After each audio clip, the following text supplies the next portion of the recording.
पाकिस्तान का air chief जब तक ये जंग बंद नहीं हुई उस कंट्रोल रूम से बाहर नहीं निकला। वो जो कमांड एंड कंट्रोल रूम है ना, उससे बाहर नहीं गया।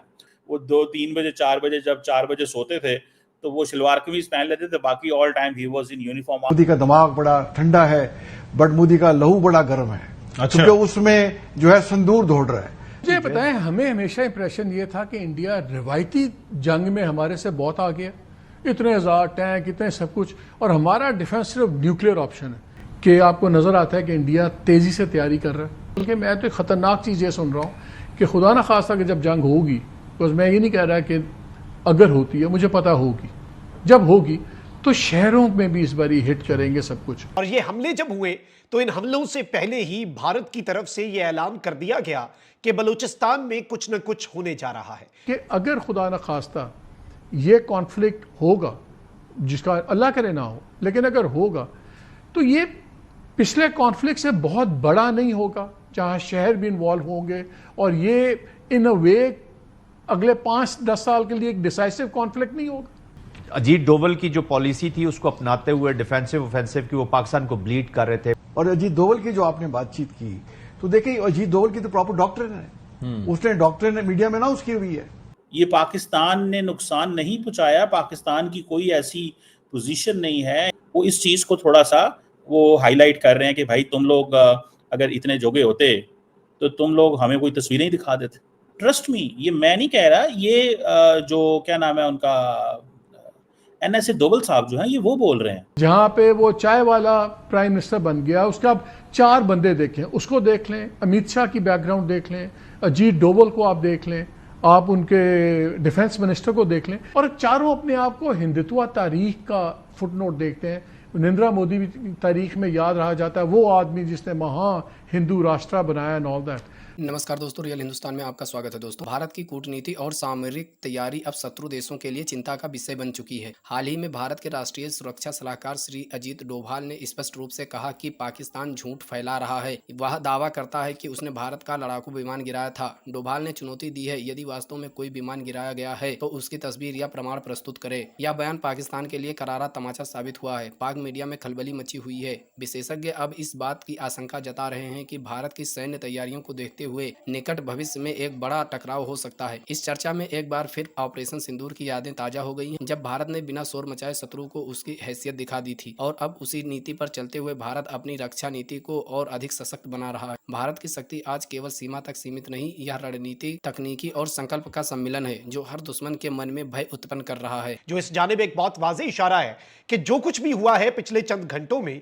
एक साथ कई चेक पॉइंट्स पर, एक साथ बलूचिस्तान के कई शहरों में दहशतगर्दी के वाकयात, फोर्सेज और दहशतगर्दों में शदीद तरीन झड़पों की ताज़ा तरीन डेवलपमेंट्स, और जो कल अफसोसनाक वाकया हाईवे के ऊपर इन्होंने रोक कर, बलूचिस्तान की मेन हाईवे पर 2 बसों को रोका, उसमें से लोगों को शनाख्त किया, उनके आईडी कार्ड चेक किए और 10 लोगों को दहशतगर्द जो हैं वो लेकर गए। अब उन 10 लोगों के हवाले से भी तशवीशनाक खबरें आई हैं कि उन्हें शहीद कर दिया गया है। दहशतगर्दों ने उनके आईडी कार्ड देखकर, उनकी आइडेंटिटी देखकर उन्हें पहले ले गए और बाद में उन्हें मार दिया। इस हवाले से भी कुछ डिटेल्स हैं, वो आपके सामने रखनी है। लेकिन पहले मैं आपको यह बता दूं कि इस वक्त बलूचिस्तान में रॉ के हिमायत याफ्ता BLA और BLF के जो दहशतगर्द हैं, इन्होंने सूबा पंजाब से ताल्लुक रखने वाले 10 पाकिस्तानी शहरियों को अगवा किया और फिर इन्हें शहीद कर दिया। दोस्तों, भारत के नेशनल सिक्योरिटी एडवाइजर जो कि बैकबोन है प्राइम मिनिस्टर मोदी की, और PM मोदी जो हैं, वो सारे का सारा उनका जो माइंड है वो जो NSA डोवल साहब हैं, इन्होंने या तो कंट्रोल किया हुआ है या PM मोदी इनको जो कहते हैं वो उसको एग्जीक्यूट करते हैं। 2 चीजें ही हो सकती हैं। So he is basically running the entire show.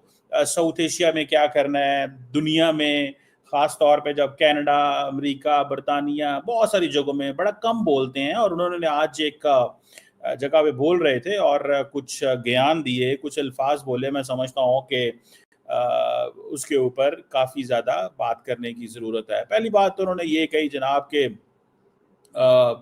वो एक जिसे कहते हैं ना, एक इंडिया का एक तरीकाकार है, जब हम 100 साल के होंगे तो हमारी GDP $32 ट्रिलियन की होगी। ठीक है, अभी वो कह रहे हैं हमारी $32 ट्रिलियन की हो जाएगी। यानी कि अगर अमेरिका की आज GDP कोई 22-24 ट्रिलियन, $25 ट्रिलियन पे है, या 28 ट्रिलियन डॉलर पे है, तो वो कह रहे हैं कि हमने ये क्रॉस कर जाना, हम यहाँ पे नहीं रुकेंगे। ये उनका एक, क्योंकि हमारे पास वर्किंग पॉपुलेशन है 1.1 बिलियन लोगों की। सारी बात है। वो कहते हैं चाइना के पास जो है वो 700 मिलियन की है, तो हम बड़ी मार्केट है, तो दुनिया हमारे पास है। खैर ये भी बातें हैं, लेकिन उन्होंने जो बात की वो बड़ी मुझे कंफ्यूजन वाली बात मिली। उन्होंने पहली बात ये की, उन्होंने कहा जी मुझे बताएं कि जी ये जो बाहर का मीडिया है, फॉरेन प्रेस, वो ये कहता है कि पाकिस्तान के ने हमारे जो इधर नुकसान पहुंचा दिया, उधर नुकसान पहुंचा दिया। कहता कोई तस्वीर तो दिखाओ, कोई तस्वीर तो दिखाओ। ये मैं नहीं कह रहा, ट्रस्ट मी, ये मैं नहीं कह रहा, ये जो क्या नाम है उनका, NSA दोवल साहब जो हैं, ये वो बोल रहे हैं। वो कह रहे हैं कि इन्होंने तो कोई नुकसान हमें नहीं पहुंचाया, कोई नुकसान नहीं पहुंचा सके किसी किस्म का।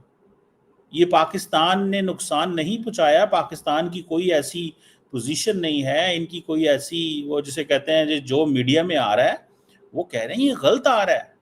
This is what he is saying in fact. पहली बात ये है कि ये चारों लोग जो हैं, दोवल साहब हों या जयशंकर साहब हों या अमित शाह साहब हों या मोदी साहब हों, इसमें कोई शक नहीं है कि वो पॉलिटिक्स ऑफ हेट्रेड के ऊपर वो रूल करते हैं, एंटी मुस्लिम और एंटी माइनॉरिटी हेट्रेड के ऊपर वोट लेते हैं, लेकिन इंटरनेशनली वो अपने आप को और तरह से दिखाना चाहते हैं। दूसरी बात यह है कि जो बुनियादी तौर पे भारत की स्ट्रेटेजिक इलीट का स्ट्रेटेजिक कल्चर है ना, उसके 3 पहलू हैं। 850 साल का मुस्लिम रूल जो है साउथ एशिया का, तो they have a deep hatred, they want to avenge that Muslim rule of spanning 8.5 centuries।